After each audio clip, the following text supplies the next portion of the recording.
warahmatullahi wabarakatuh. Bismillahirrahmanirrahim. Alhamdulillahirabbil alamin. Wassalatu wassalamu ala sayyidina wa maulana Muhammadin wa ala alihi wa sahbihi ajma'in. Amma ba'du. Para sahabat setia MWC NU Arsbaya dan para pemirsa yang sama-sama dirahmati oleh Allah Subhanahu wa taala. Alhamdulillah, pada kesempatan Ramadan ini MWC NU Arsbaya juga bisa berpartisipasi, meluangkan waktunya, yaitu mengadakan kajian-kajian yang insyaallah bermanfaat sepanjang momen Ramadan ini. Adapun pembahasan pada malam hari ini adalah seputar keutamaan berpuasa, khususnya puasa Ramadan. Adapun materi atau kitab yang akan dibacakan adalah Maqasidus Shaum, karya daripada Sultan Ulama Izzuddin bin Abdus Salam.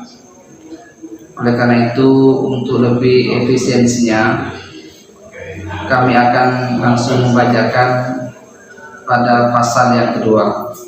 Bismillahirrahmanirrahim. Al-Faslu Tsani fi Fadhailihi. Pasal yang kedua yaitu mengurai tentang keutamaan berpuasa. Lis-shaum fawaidu. Puasa itu terdapat banyak faedah-faedah atau manfaat-manfaat.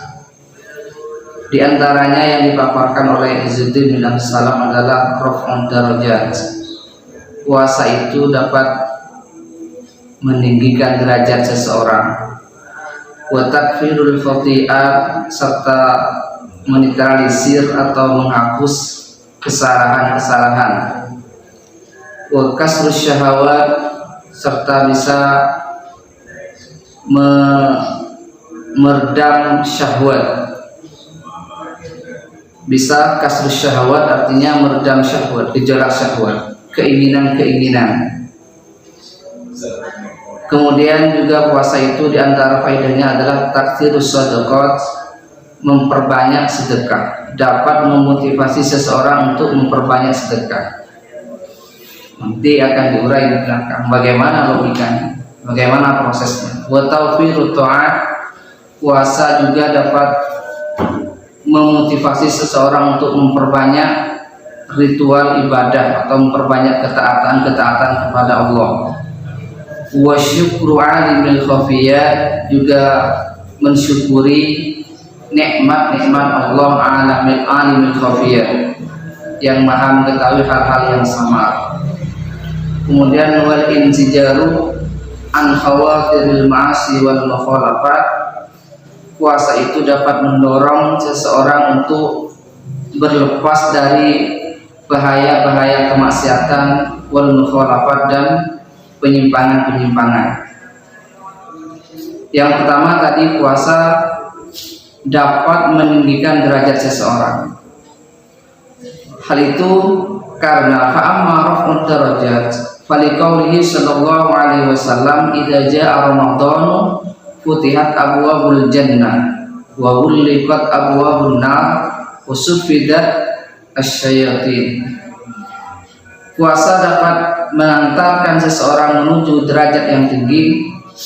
Hal ini karena didasarkan kepada sebuah sabda Nabi Shallallahu Alaihi Wasallam bahwa manakala Ramadan tiba maka futihat abwabul jannah, pintu-pintu surga itu dibuka dan pintu-pintu neraka itu dikunci.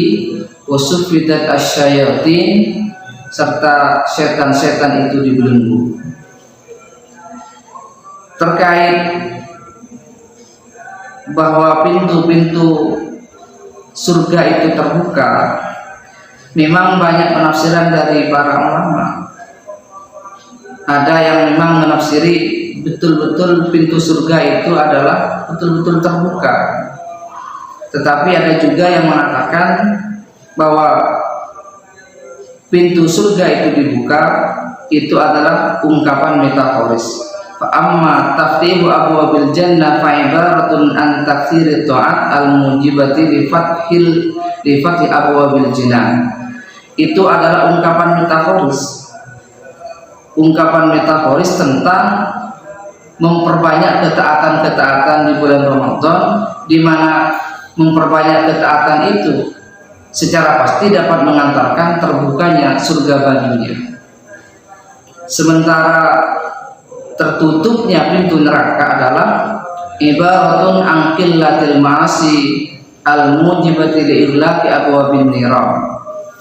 Bahwa tertutupnya pintu neraka itu adalah ungkapan metaforis tentang atau mengenai sedikitnya volume kemaksiatan, di mana sedikitnya kemaksiatan itu dapat mengantarkan kepada tertutupnya pintu-pintu neraka baginya. Sementara bahwa di bulan Ramadan itu adalah setan-setan itu dibelenggu, maksudnya adalah ibaratun anil qita'i waswasatihim anis shaimin li'annahum la yatma'una fi ijabatihim ilal ma'asi. Ungkapan metaforis tentang terputusnya gangguan-gangguan setan terhadap orang-orang yang berpuasa, karena orang-orang yang berpuasa itu tak akan mengikuti ajakan mereka, tak akan mau mengindahkan ajakan-ajakan setan untuk bermaksiat, disebabkan mereka itu telah menyibukkan diri memperbanyak ketaatan kepada Allah. Maka dengan begitu, dengan sendirinya setan seakan-akan bagaikan diborgol. Pada hakikatnya bisa jadi setan itu tidak diborgol, tetapi setan itu seakan-akan bagaikan terborgol atau diborgol untuk siapa? Yaitu untuk orang-orang yang betul-betul menjalankan ritual ibadah puasa dengan semaksimal mungkin, yaitu mengisi hari-harinya dengan memperbanyak ritual ibadah. Maka dengan sendirinya setan itu bagaikan diborgol. Kemudian kembali ke yang pertama tadi, bahwa puasa itu dapat meninggikan derajat seseorang.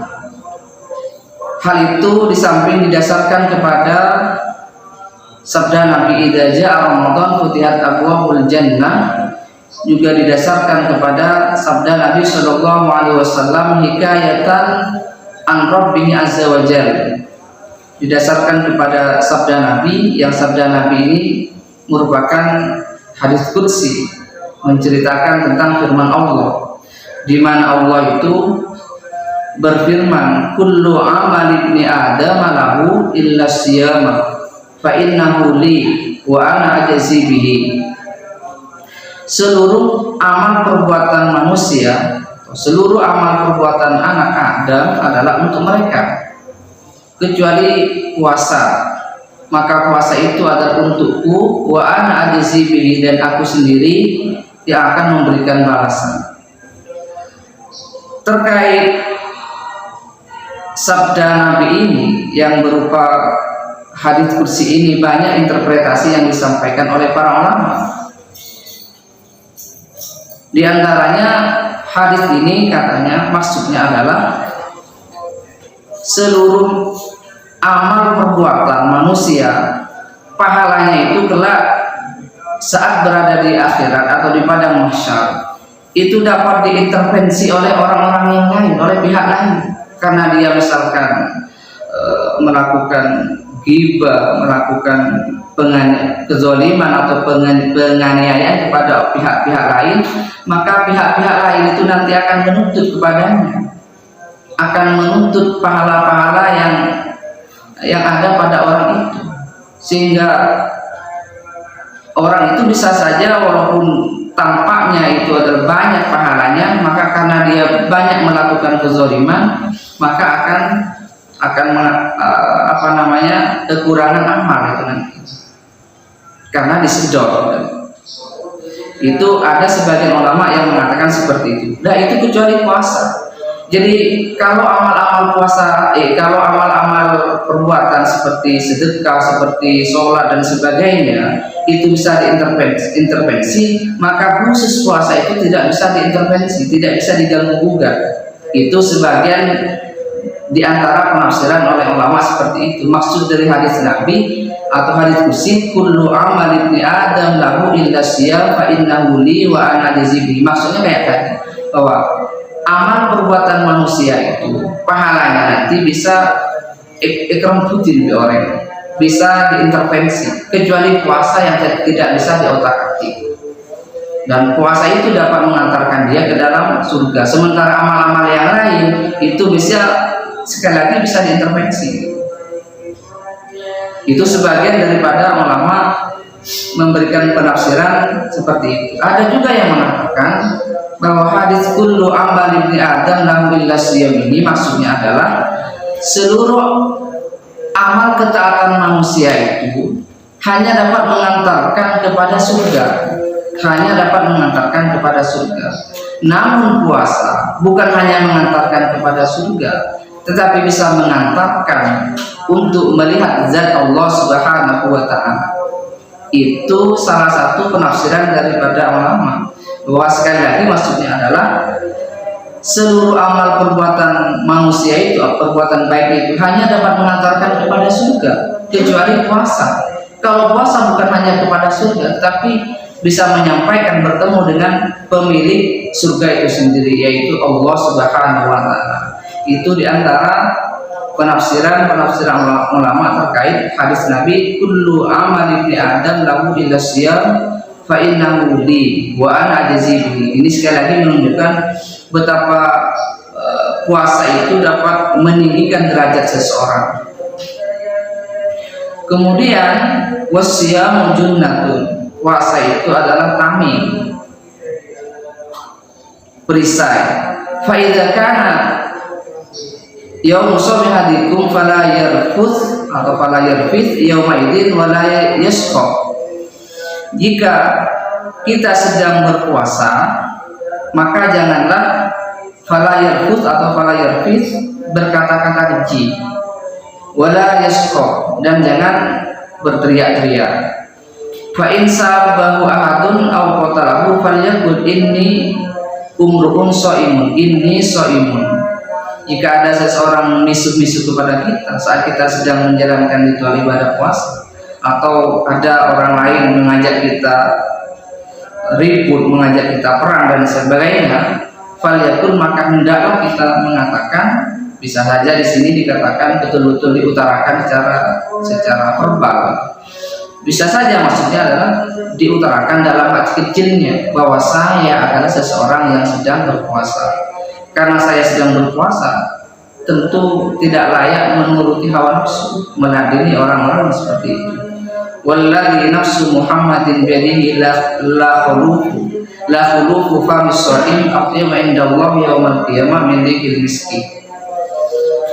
Walladzi nafsu Muhammadin biyadihi, dan demi Allah, demi zat yang jiwa raga Muhammad berada dalam kekuasaannya, sungguh bau tidak sedap mulut orang yang sedang berpuasa, aqyamu indallah, itu lebih wangi indallah, di sisi Allah, yaumul qiyamah, pada hari kiamat, min rihil miski, dibandingkan minyak misik. Itu sebabnya ulama mengatakan makruh pada saat kita berpuasa lalu kita sikat gigi atau bersiwak. Kenapa kok makruh? Ya karena didasarkan kepada hadis ini. Sikat gigi atau bersiwak itu kan dapat menghilangkan bau mulut, efek daripada puasa. Jadi yang kena hukum makruh disiwak itu manakala bau mulut itu merupakan akibat daripada orang itu berpuasa. Dan seandainya bau mulut itu timbul bukan karena sedang berpuasa, semisal bukan karena puasanya, semisal pagi hari seseorang itu lupa makan, yang dimakan itu bau-bau, makan makanan yang punya aroma tak sedap, lalu setelah itu dia ingat bahwa dia sedang berpuasa, otomatis bau mulutnya kan tak sedap, efek daripada makan. Lah, bau mulut yang ada pada orang itu bukan karena efek daripada dia berpuasa, tetapi efek daripada dia makan yang lupa tadi. Nah, kalau dia bersiwak, maka kata para ulama itu tidak makruh hukumnya. Kenapa? Karena bau mulut yang ia hilangkan dengan siwak atau sikat gigi tadi bukanlah bau mulut yang merupakan efek daripada puasa. Kemudian walissoimi farhatani yafrahuhuma. Orang yang berpuasa itu ada atau memiliki dua farhat, dua kebahagiaan. Yang pertama, idza aftar faraha bi fitrati. Jika dia orang yang berpuasa itu telah tiba waktu makannya, itu waktu buka puasa, maka dia itu merasakan bahagia banget. Kemudian wa idza laqiya rabbahu fariha bi shaumihi. Yang kedua, manakala orang itu telah bersua dengan Rabbnya, maka dia begitu amat luar biasa bahagianya lantaran puasanya.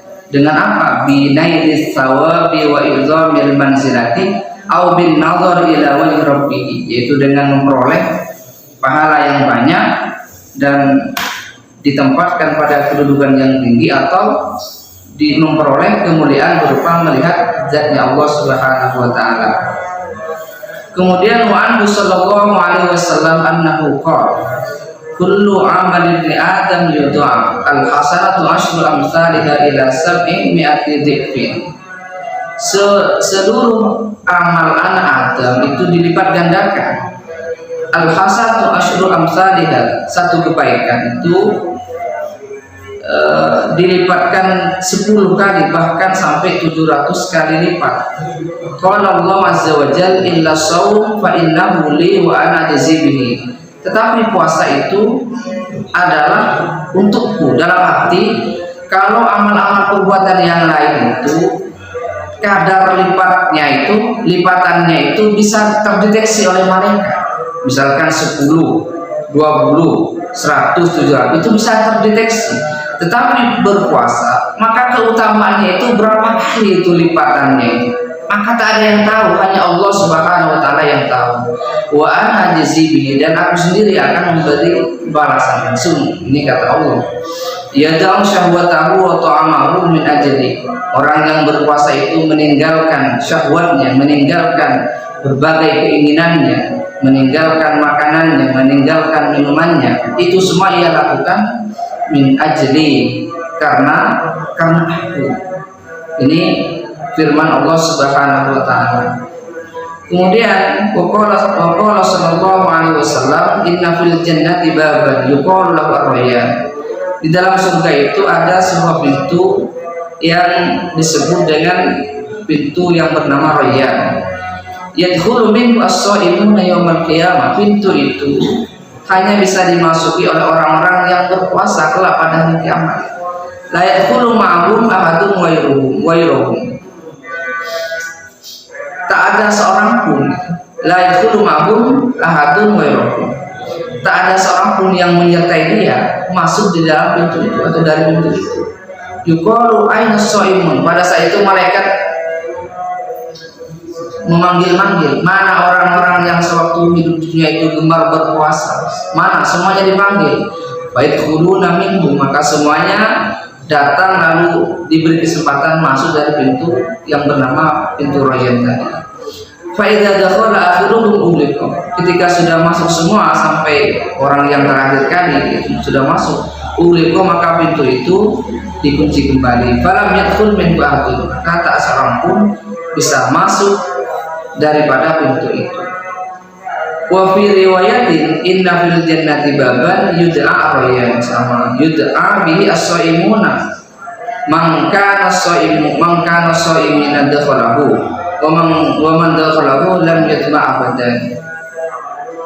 Di dalam surga itu terdapat sebuah pintu yang disebut dengan Ar-Rayyan. Pintu itu hanya khusus dilewati oleh orang-orang yang berpuasa. Orang-orang yang berpuasa, maka itu semuanya bisa masuk melalui akses pintu tadi.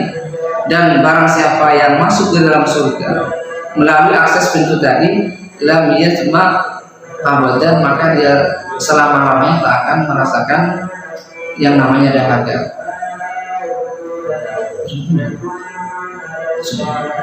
Barangkali ini yang bisa disampaikan, mudah-mudahan ada manfaatnya. Mudah-mudahan ritual ibadah puasa kita, tarawih kita, dan amal-amalan yang kita lakukan sepanjang Ramadan ini betul-betul diterima oleh Allah Subhanahu wa Ta'ala, sehingga kita bisa keluar dari madrasah Ramadan ini dalam keadaan lepas, steril dari berbagai macam dosa dan kesalahan. Amin amin ya rabbal alamin. Subhanallah wa bihamdihi, hamdika asyhadu an la ilaha illa anta astaghfiruka wa atubu ilaik. Allahumma waffiq ila aqwamit thoriq. Wassalamualaikum warahmatullahi wabarakatuh.